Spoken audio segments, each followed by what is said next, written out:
I'm Henry Heffernan. Played a bit part in this this activity, which resulted in the VA information system.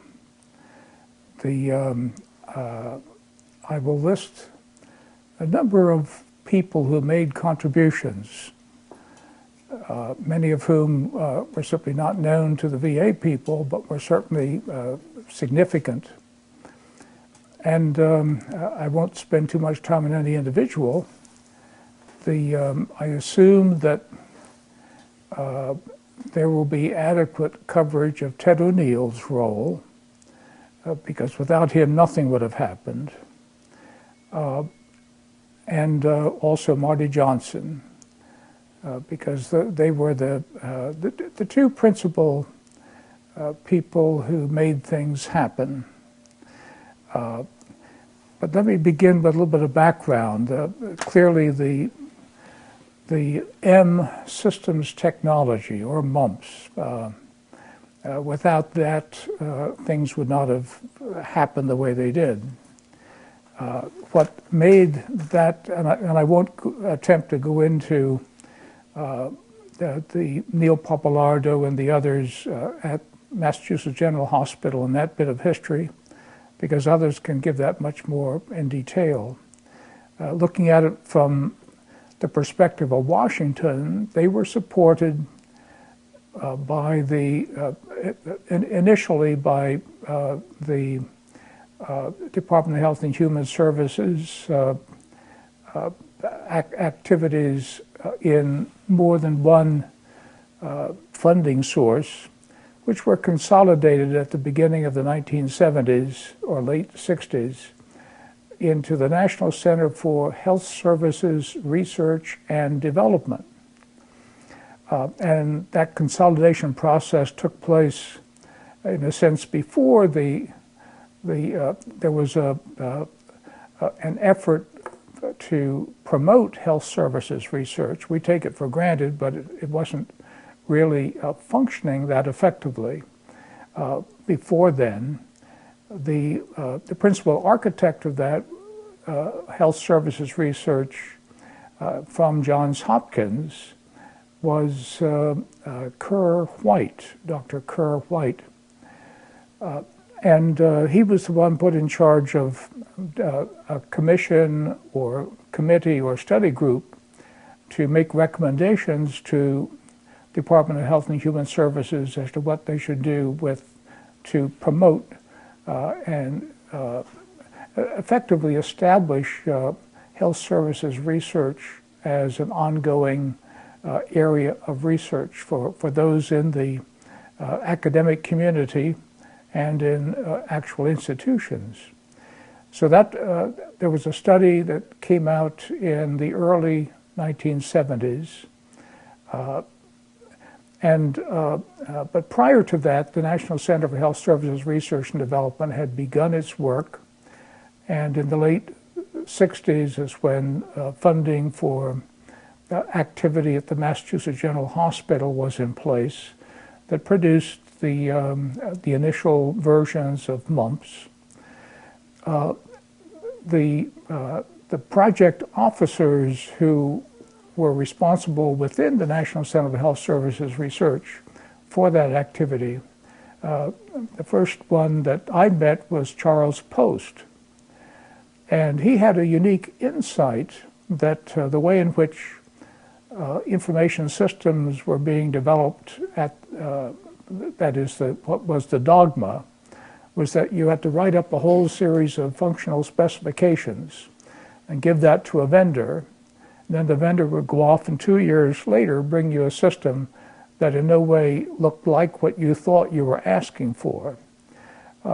And his perception was what you needed were programmers working with the physicians and with the administrators, that as the administrators discovered what information systems could do for them in terms of automating information flows, there would be a continual evolutionary development and implementation of information systems within their institutions.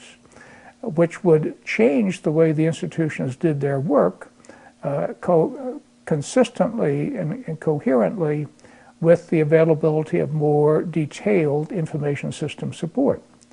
So that the key focus was on the institution or the department within an institution, and the information systems, therefore, development effort had to be tailored to that particular entity. In addition to Charles Post, another person who followed after him very quickly was William Glenn. And Bill Glenn, his father was, I think, at the Mayo Clinic, and so he grew up with medicine, as it were, and grew up with also the equivalent of personal computers, such as they existed at that time in the 60s. That is, they weren't personal computers; they were computers of various sorts. That, however, he used them as people would use a personal computer. So he was very familiar with the technology when he assumed his role as a project officer, and interacting with the various spin-offs from Massachusetts General Hospital that were all using versions of MUMPS. And fortuitously, he, and I don't know the origin of this, but he got the idea that why couldn't all these things work together? And someone pointed him toward, well, you have the National Bureau of Standards out there, maybe they can help. So it was, as it were, good fortune that when he got out there, he found no one was interested except this fellow by the name of Ted O'Neill. And Ted O'Neill was not in the doghouse exactly, but because he was an original thinker, so to speak, he and his boss, who will remain nameless, didn't quite get along. However, Ted had been very effective working for the Air Force and assisting in the standardization of COBOL. So he understood the standards game, and he understood that it meant, just as in politics, getting votes to outvote those who were trying to maintain the status quo. And that, of course, is a whole other area of the role of corporations in populating standards committees to make sure the standards committee doesn't produce much. So that's a whole other story. But getting back to these principles, Charles Post initially, with that insight and therefore supporting the way in which the people at Mass General Hospital were building systems, that was a very important insight that he had in recognition that then made it possible Bill Glenn to actually see some working systems and get the idea of making these things work together. Because the systems originally developed were relatively small, and individual department type or individual units within departments or laboratories within departments. And his concept was, well, all that information, that data that was captured could well be used by other applications throughout the medical center if it were coordinated. And that's where when he bumped into Ted O'Neill at National Bureau of Standards and they discussed matters, Ted's proposal was to standardize MUMPS so that these different varieties that were popping up could be normalized and would actually work together. Now that was the beginning of things. Bill Glenn was a very persuasive person within the National Center for Health Services Research and Development. So he, working with Don Barnes and also Jerry Cohen, were able to get support for the standardization. And this support was a pretty healthy dollar sign, but National Bureau of Standards at that time had a big overhead that they put onto all these types of projects. But that was fine. Once it got started, because Ted's approach was to involve as many users as possible from the very beginning, that therefore you got a broader input to the design and requirements of the system software, which was MUMPS, to serve a variety of different applications. So he had brought up the idea of establishing at the very beginning a users group that would bring people together periodically so that they could be familiarized with this capabilities that was coming along. In business terms, this was essentially sort of a market development activity. Well, at that time, there were others who were, the corporations whose primary role was providing the business and billing systems for hospitals. And they, of course, were operating on the business model that all of their software, all their application software, was proprietary. And the concept of a hospital information system developing that would be in the public domain and be non-proprietary was a direct challenge to their business processes. They were able, at the same time, the American Hospital Association was trying to foster you might say, trying to persuade hospitals to move in the direction of automating some of their systems as a cost-saving measure. Because at the beginning of the 1970s, as a result of the Medicare, establishment of the Medicare program in the mid-60s, the hospital costs were just ballooning because they actually could get someone to pay for them, namely the Medicare program. And there were commissions being established in Congress of cost containment. That was the big term, cost containment. And American Hospital Association recognized in their leadership that information systems could be a factor in cost containment. So Stanley Jacobs was the official there who began working, establishing these institutes, as they were called. They were essentially small conferences in which hospital administrators would be brought in and vendors would be able to talk to them about what the vendors could do for them. Well, those vendors, as Stan Jacobs told me, they persuaded American Hospital Association that this activity of the National Center for Health Services Research and Development was going to inhibit their providing of systems to hospitals. And the American Hospital Association at that time, the leadership was primarily focusing on business systems for the hospitals, charge capture, and billing and those types of things, because in any event, that's where American Hospital Association leadership saw what needed to be done, and the vendors were complaining about this activity at the National Center for Health Services Research and Development in developing hospital information systems to run on mini computers. I mean, what was more absurd than trying to run it on mini computers? In any event, Stan Jacobs, bending to that lobbying, was able to get the American Hospital Association behind lobbying Congress to eliminate the development component from the National Center for Health Services Research and Development. And that development component was precisely the MUMPS system, the standardization of MUMPS. Because standardization, as those hospital vendors realized, was directly contrary to their business models. Well, the result was that this report that came out from Kerr White's group as to the best way of organizing health services research and funding by Department of Health and Human Services,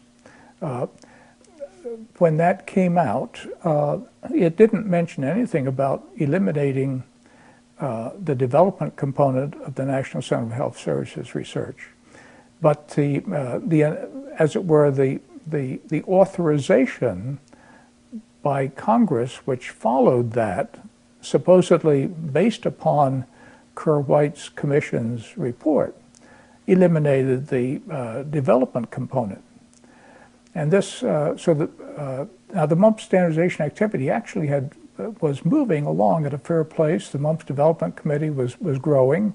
More and more people were becoming interested in it as a result of TED using the market development approach very effectively there. And the result was that the National Center for Health Services Research and Development, it was customary that when you are shutting down a project, you provide, say, a year's grace with termination funds, as they're called. Well, TED had been moving the standardization process along very well because he was operating many different aspects of it in parallel rather than sort of sequential.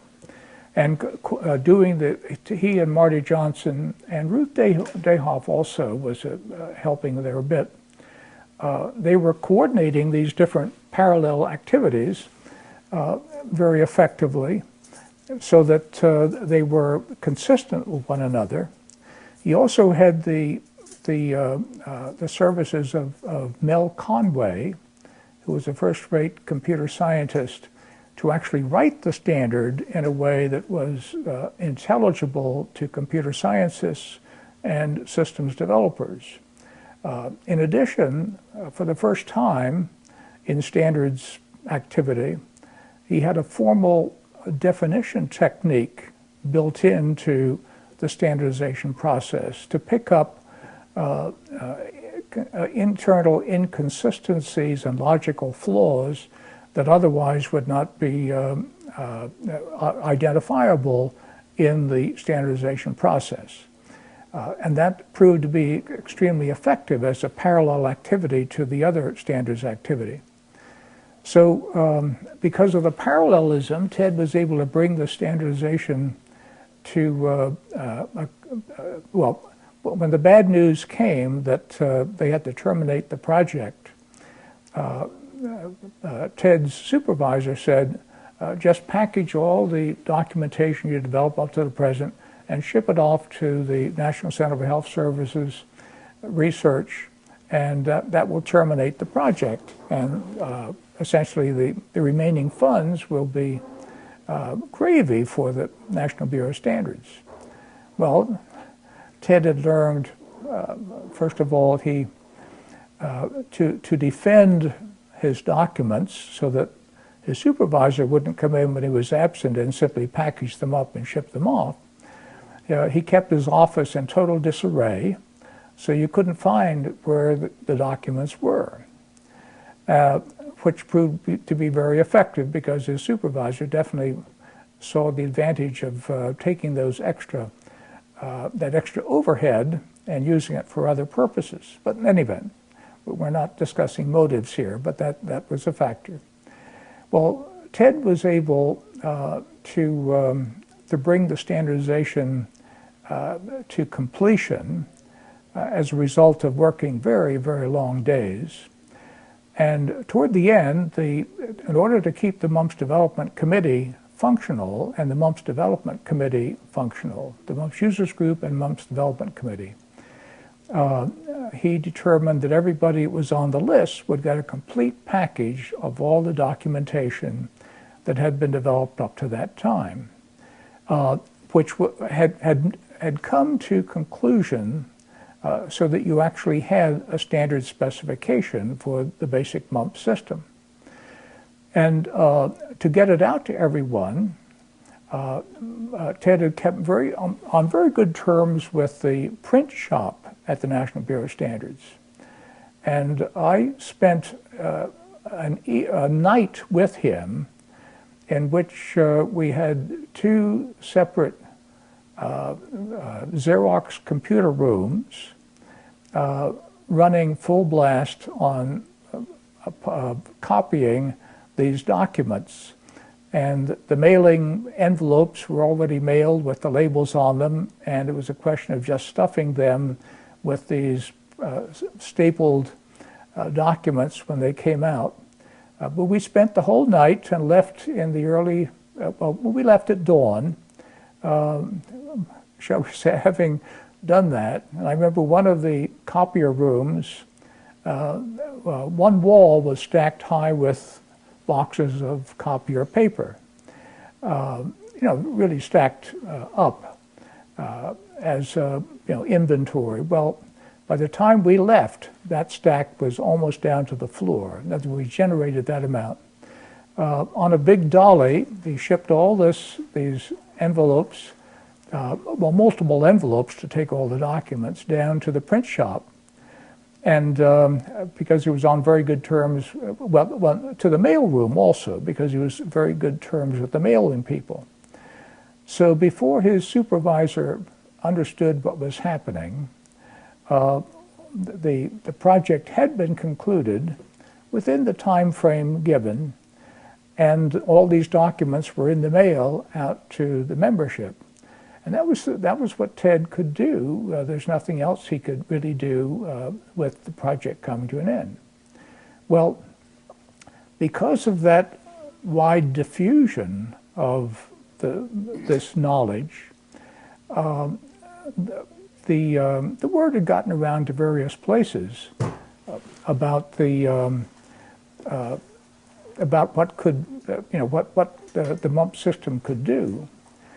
And in 1970, I think either 1976, the VA was in bad shape. A lot of negative publicity as a result of the way that the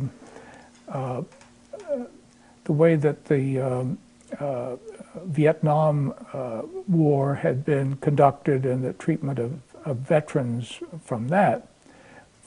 So that was a factor that F. Warren McDonald. Let's just take a break here. McDonald. Okay, go ahead. You can repeat yourself a bit. I'll edit it in. All right. F. Warren McDonald was a special advisor to the director of the Department of Veterans Affairs. At that time, the Veterans, what was it called? The Veterans Administration, as it was called. And he had been brought in from the American Legion, where he was legislative director, as a troubleshooter to find ways of settling this horrendous, all these problems that were out in the press. Life magazine had a big issue on how veterans were sort of warehoused in VA facilities, plus all sorts of bad stuff about the veterans' health system. So this was a major public relations issue. Mr. Raudebush was the administrator of the VA at that time, and so F. Warren McDonald was brought in to be a troubleshooter within the VA itself, because as legislative director at the American Legion, he had spent his whole career up to that time, as it were, lobbying for the VA and from the perspective of the American Legion. So Dr. John Chase had become the chief medical director. And Warren McDonald, a key thing that Dr. Chase said, we've got to get information systems into our VA hospitals. This paperwork is killing us. And we just can't do anything without that. Well, F. Warren McDonald then started looking around and asking questions. And the visibility of the MUMPS system at that time was sort of nil, except among forward-thinking people who were looking into it. What year was this now? This would have been 1976, I'm pretty sure. Well, he met with Ted, and Ted explained the whole system from the ground up, about how you build upon system software that supports your data management, and you build all sorts of applications on that access that data. And Ted explained it very clearly, very concisely, and the importance of a standard because it gave you independence from vendors' hardware.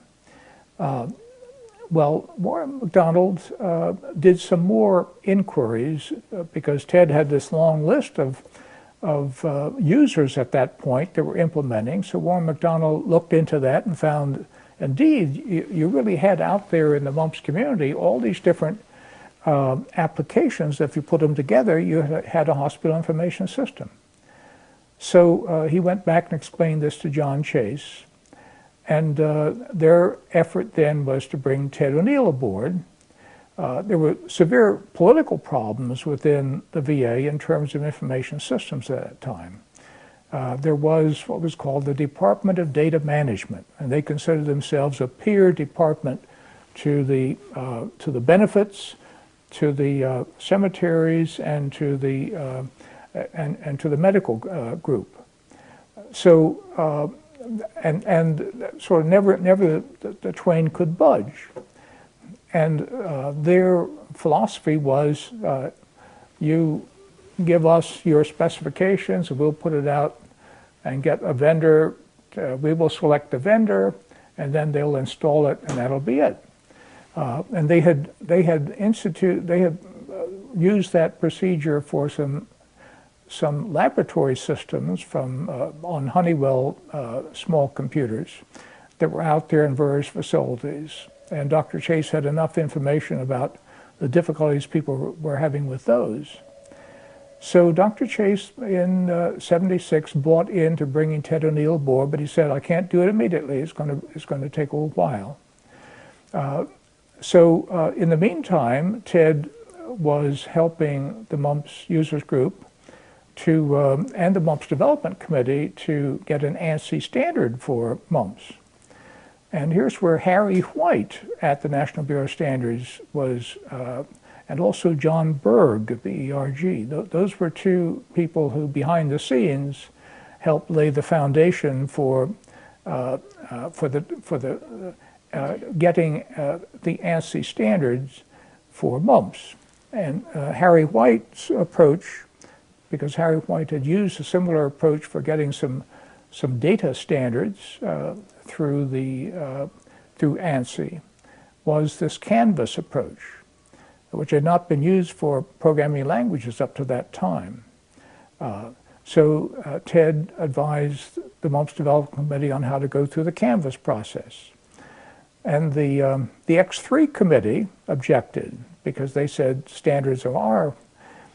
But the Canvas process went, as it were, bypassed them, which they never forgave, as it were, NBS for this. There was a lot of lobbying to slow it down, but they couldn't stop it because it was, at that point, not being promoted by National Bureau of Standards. In fact, I attended a meeting out at NBS in which Harry White was actually the chair of a little committee on how they interacted with standards. And of course, Harry already had been advising Ted on how to do it. So Ted's supervisor came in and gave this speech against it. But Ted had stacked the committee with, that meeting, with a fellow from, and his name slips me. It's somewhere in my records. But he, but in any event, he was from a software house. And as soon as Ted's supervisor had given all his reasons against letting MUMPS go forward for a Canvas vote, he began and demolished each one of those arguments.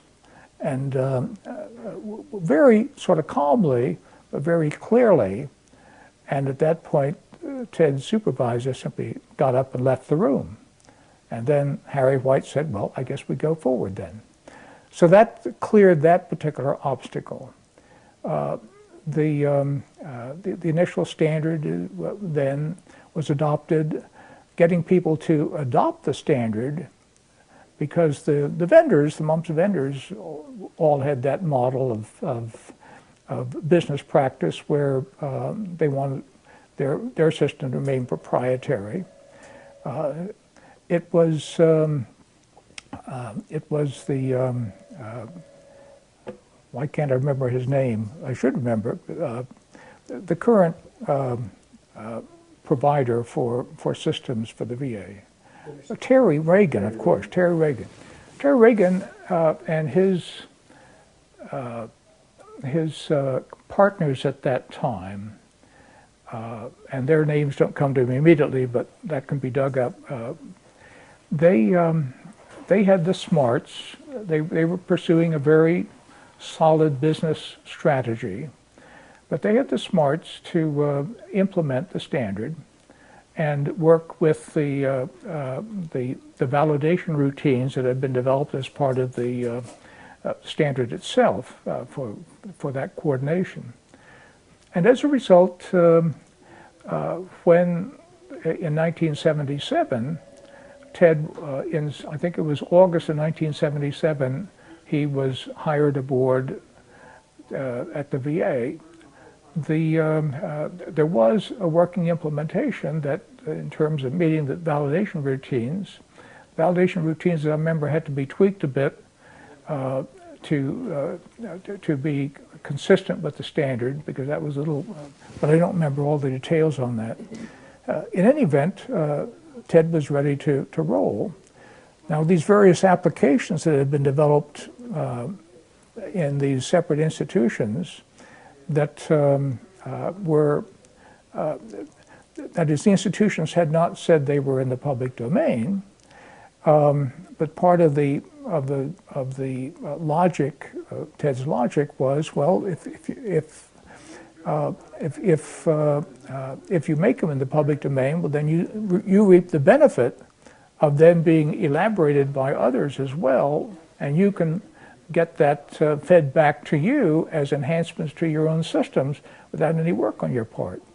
So certainly to the developers that made sense.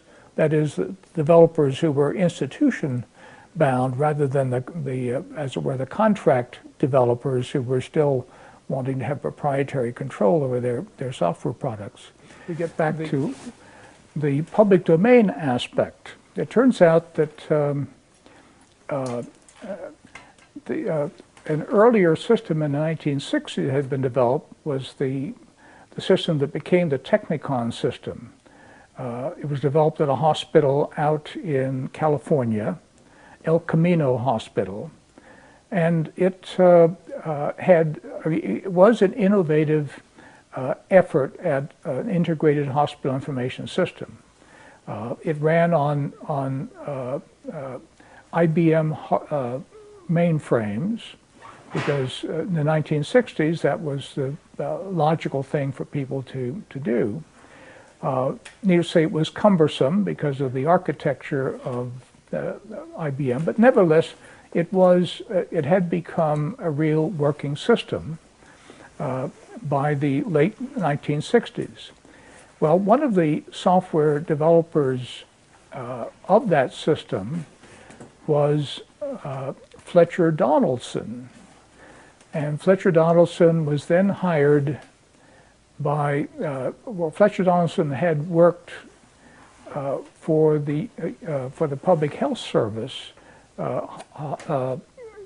people in the Indian Health Service out in the Southwest. And Fletcher took it upon himself, because he was tracking this development of the MUMPS system, to write to Senator Proxmire, and Fletcher tended to be rather persistent. So he wrote to Senator Proxmire to inquire about the making this software that was developed at Mass General Hospital available in the public domain. And Senator Proxmire, as you remember, had this Golden Fleece Award that which he honored people with when they weren't, as it were, Well, when Proxmire started banging on the doors of Octo Barnett's shop, whatever Octo's ambitions were for perhaps keeping things proprietary, they had to go out the window because that was a type of visibility that Octo and no one needed at that time. So it was established early on, therefore, in the, and I can't remember exactly when Fletcher did this, but I think it was the early 70s. He did it completely separate from the MUMPS development activity that was going on. So that established a ground floor that whatever was developed at Mass General, therefore the MUMPS systems, software would be in the public domain. And this was a parallel activity that supported the concept of public domain, with which, of course, was the fundamental principle under Ted's approach. Coming into the 1977, when Ted came aboard, there was the Department of Data Management recognized this as a threat from Dr. Chase, that he was able to get into his computer system. It was called the Computer Assisted System Staff. It had been established as a result of Dr. Chase and his the people in his cabinet, so to speak, arguing that that the Department of Data Management simply didn't have, wasn't supporting adequately this this development activity for the hospitals. So the Department of Data Management thought they were being smart by taking about 20 primarily specification writers who were the least proficient in their organization and transferring them to the Department of Medicine and Surgery to be this computer-assisted system staff to support Dr. Chase. And of course, these were, in a sense, the misfits. Oh, that's perhaps not a good characterization. That is, they could do what they were setting out to do, but what they would do in writing specifications was simply not going to be effective in the dynamic environment of the hospitals at the time. But anyway, that group was in place, and Dr. Chase went to get Ted O'Neill in as the head of that group, even though Ted was promised, I think, 10 slots that he could hire. As happens within the VA, very quickly he found, oh no, the 10 slots are no longer there. They've been used for some other purpose, you see. So he was stuck with just, he was able to bring Marty Johnson aboard, and I was there as a contractor. So that essentially was, he was stuck with these other people. These other people who were from Department of Data Management were, I mean, the Department of Data Management people were, in a sense, their colleagues as well as their rivals. And there was a constant communication flow between them, so that whatever Ted did was communicated down there, because they were saying, you know, if you want promotion within Department of Data Management, because, you know, this is going to last for just a short period of time, and people want to realize that Hall has to come back to our Department of Data Management. So that was the, all during the fall, therefore, September through December, there was this struggle where, What year? Of 1977, there was this undertow, as it were, where Ted's people were of divided loyalties. But still, during that time, and again, there was no real help to Ted to figure out how the VA operated. Now, he'd been with the Air Force. He knew how they operated. He'd been with private companies like RCA, so he knew how they operated. But the particular, especially the time frame of budget documents and everything else, he'd always find out at the last moment, you know, tomorrow you need such and such to be submitted, you know. This was where one of my roles was to quickly figure out what to do for this next deadline that was approaching. Well, the word came down to Dr. Chase, and there are documents that probably can pinpoint the exact time, but it was in the fall that Max Cleland had signed off on a memorandum, which was very ambiguously worded, but nevertheless it was so written that Department of Data Management was essentially given the responsibility for developing whatever health information systems. So technically speaking, it was sort of dissolving, without organizationally dissolving it, the role of this computer-assisted system staff. Now, Ted was given word at the close of business to go up to Dr. Chase's office. And I went with him. And we sat down, and Dr. Chase had, I know Herb Begance was there. What was it? Larry Foy, I think, was another one. I'm not sure of these names, but and Dr. Chase had this memorandum, was trying to saying, well, it looks as though we've lost.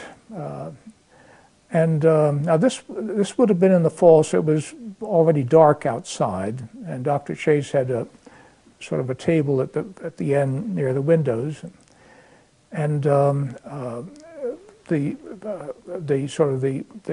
entrance area, the lights had been turned out, so it was dark.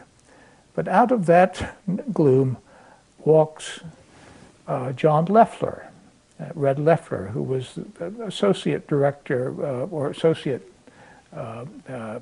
to Max Cleland, and a Vietnam veteran himself. So Red Leffler came in to sort of apologize that that he had been out. I can't remember exactly. He had been out of town, and Max Cleland had left a note for him to evaluate and sign off on this memorandum that had been developed by the Office of Data Management. And so he was apologizing that this had slipped by him, and therefore the memorandum that had come out, ambiguous as it was, nevertheless clearly was. And he said, unfortunately, Max has been persuaded by a whole bunch of people who've come in and lobbied him on this thing, that the big systems approach is the way to go, where you have data centers and they collect information from all the hospitals in an area. So that was Max's approach, which was the exact opposite of many computers. And this memorandum, in a sense, was the implementation of that vision that had been created in Max Cleland's mind. And Leffler, as I said, was very apologetic. He sat down and he sort of described the frustration that Max Cleland was having at that time to try and get anything going, because Max was an action-oriented person, and pushing on these various levers within the central office, like pushing on wet noodles. Nothing would happen, and he really didn't have the support from Rufus Wilson that could have made it much more helpful for him. And John Leffler explained that Rufus Wilson was promoting the Department of Data Management as the way to go on this thing, so that in a sense time had run out.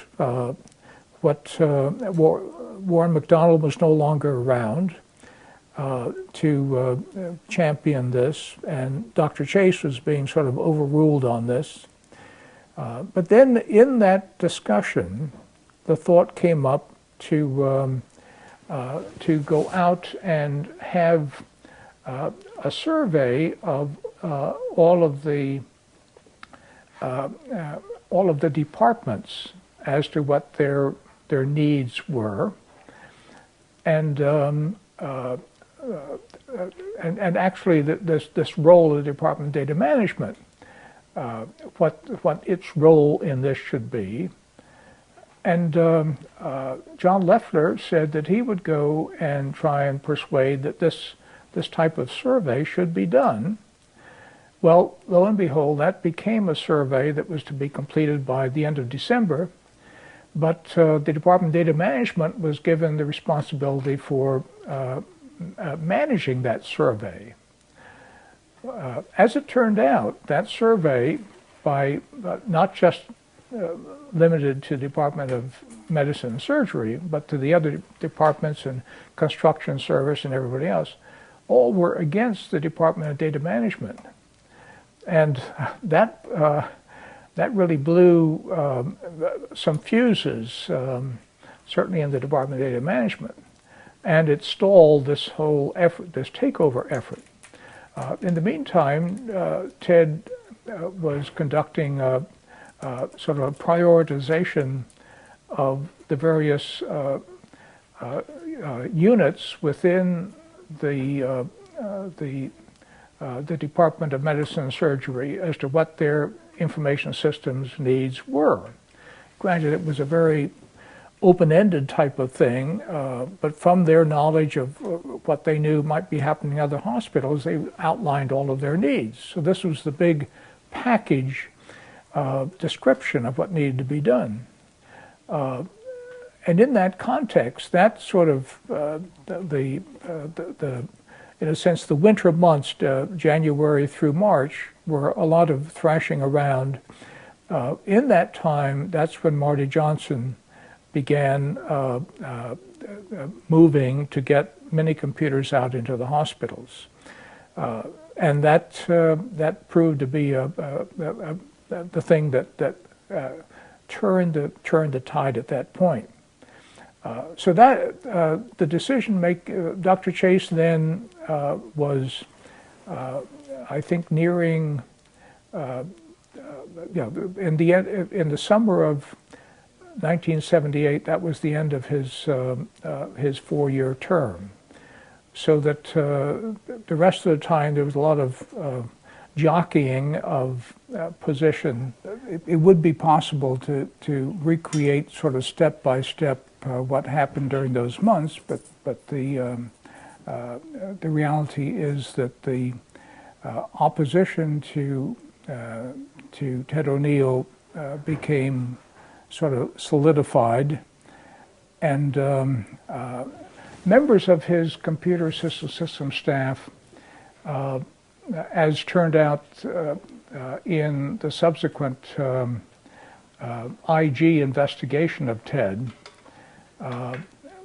had been apparently persuaded by the Department of Data Management people that their future in the VA depended upon cooperating with the Department of Data Management and getting Ted O'Neill out. So if they wanted to have employment in the future, they had to cooperate.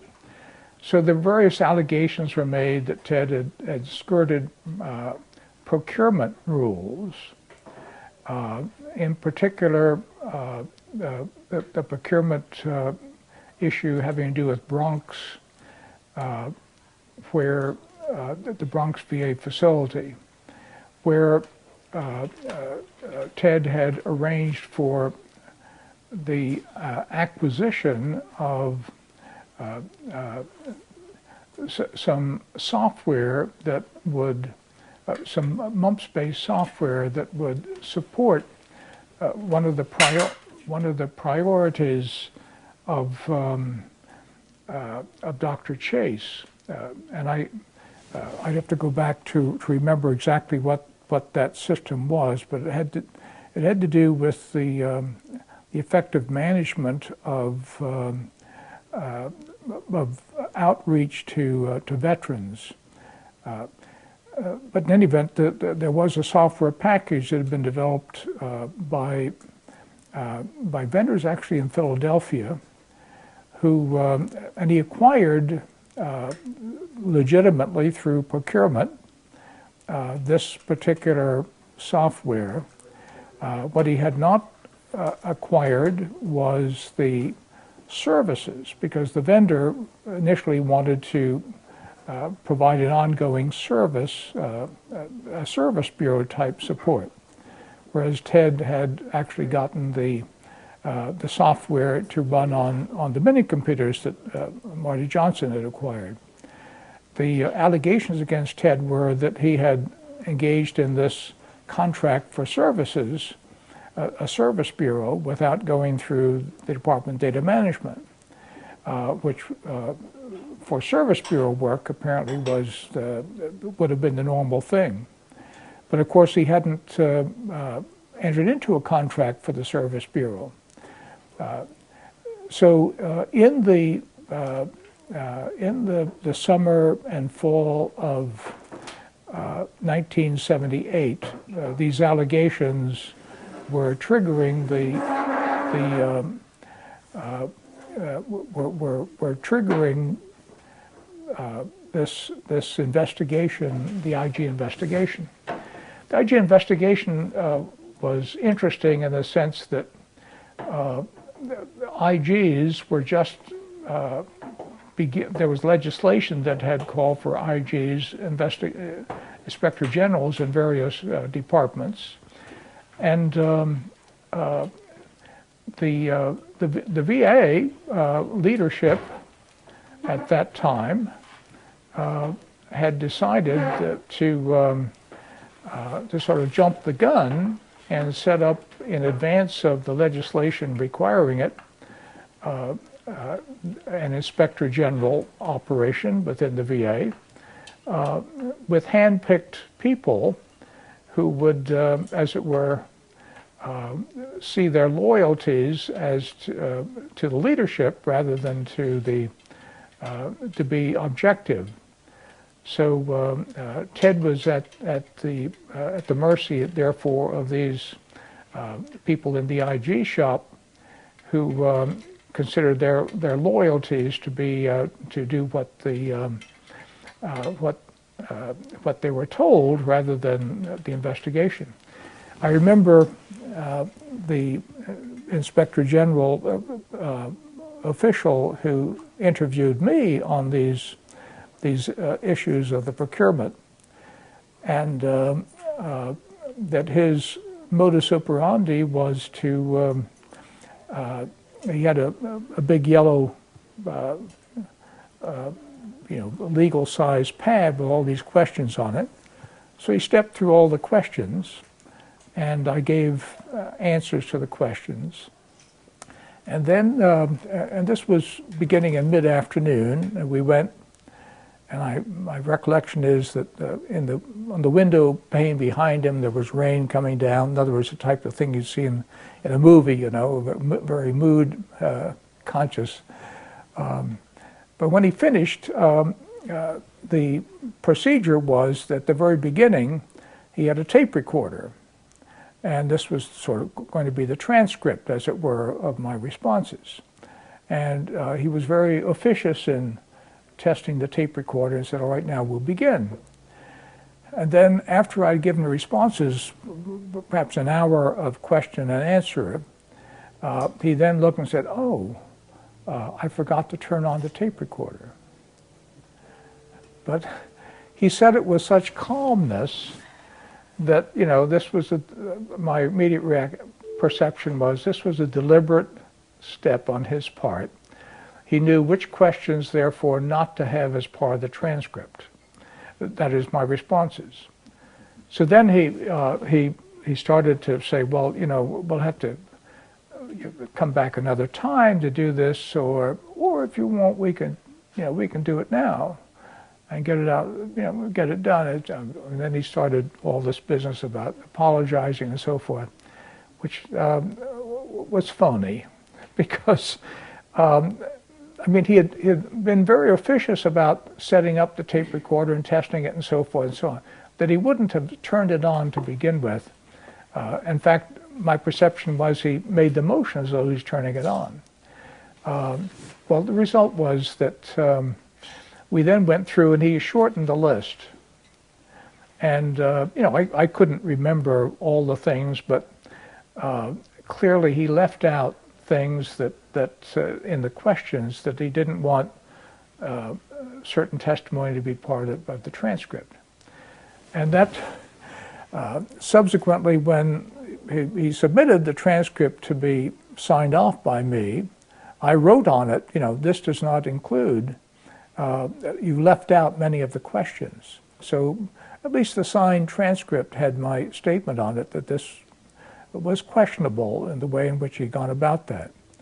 But in any event, the IG then, because they really hadn't gotten any evidence against Ted, this was just the process was just kept in abeyance.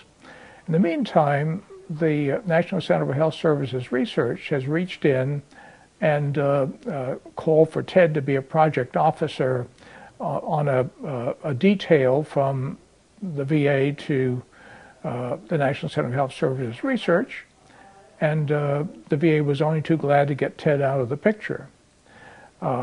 So Ted was there for 2 years before he retired.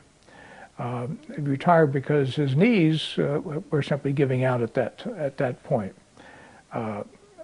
But in any event, the IG investigation continued, and Ted's lawyer finally sort of jerked their chain, saying, either produce some, and Ted's lawyer had been getting from them their documentation under Freedom of Information Act, and they had no case against him. We found drafts of, under Freedom of Information Act, early drafts in which it was very clear they had no evidence against him, but they just kept it alive, so to speak. And finally, that just went away. And at that point, Ted was ready to retire because of his he really was in pain with his knees. What year was this? This would have been, I'd have to recalculate, but that can be termed, but early 80s. Well, this, there's a parallel thing that it was during that time that he was with National Center for Health Services Research that Mr. Van Hooser began working to shut down the mini computers that were up and running.